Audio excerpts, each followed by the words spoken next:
There are trips that are not planned, but leave more flavor than well-prepared journeys. And the one I remember most was a trip to the northern Highlands. When the weather at the end of the year started to get cold, mist hung lazily on the mountain tops, and the stilt houses appeared and disappeared among the green of the mountains and forests. At that time, I didn't think much. I just wanted to escape the city for a few days, to find the feeling of living slowly in the middle of nature. But then there was a dish, a simple meal in the middle of the mountains and forests that I will always remember. That is wild boar skewered on bamboo and grilled on a wood stove, served with sticky rice. That afternoon, I was invited to the house of a Thai ethnic friend. The stilt house was located on a hillside. In front was a babbling stream. Behind was a corn garden and cassava field. In the kitchen, smoke billowed, not because of a rush to cook, but because it was the right way to grill, using a wood stove.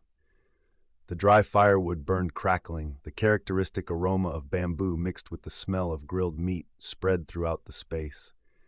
That smell is so warm and whispered to my stomach, prepare to eat delicious food.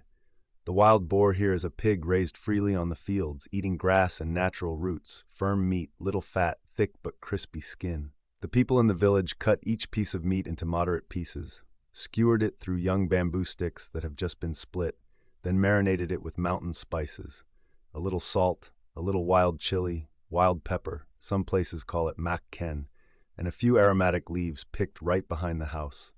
No MSG, no cooking oil, but strangely the flavor is very rich. The skewers of meat are placed on a bamboo grill, slowly grilled over a red fire. The fat from the meat drips down, just hearing it makes my chest full.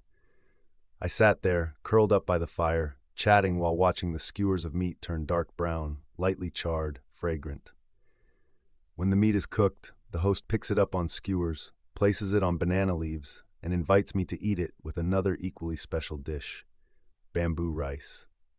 Bamboo rice is sticky rice that is washed thoroughly, put into young bamboo tubes, poured in a little spring water, then covered with banana leaves and grilled over charcoal.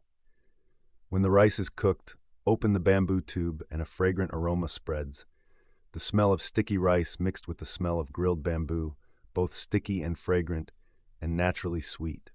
There are no fancy bowls or chopsticks. Just break the bamboo tube in half, separate the burnt bamboo layer, then tear the sticky rice inside, dip it in peanut salt or eat it with a piece of grilled meat, and oh my, it's truly a perfect couple. The piece of wild boar grilled on a wood stove is both crispy and soft. The sweetness of the meat mixed with a light spicy taste, fragrant with the smell of forest smoke. Taking a bite of meat, picking up a handful of bamboo rice, it feels like every taste bud on my tongue is awakened. No restaurant dish in the city can bring that feeling. The feeling of eating with all the senses, with the eyes, with the nose, with the hands, and with the respect of the person being invited. In the middle of the meal, there was the sound of children playing at the foot of the hill, the sound of roosters crowing somewhere, and the sound of the wind blowing through the leaves. All of it made me feel like I was not just eating a meal, but reliving an old memory. Something rustic, simple, but strangely warm. If you have the opportunity to go to the Highlands, don't miss the bamboo skewers of wild boar grilled on a wood stove and sticky rice.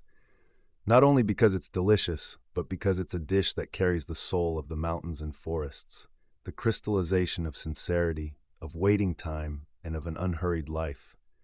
I ate it, felt it, and will definitely come back just to eat it one more time.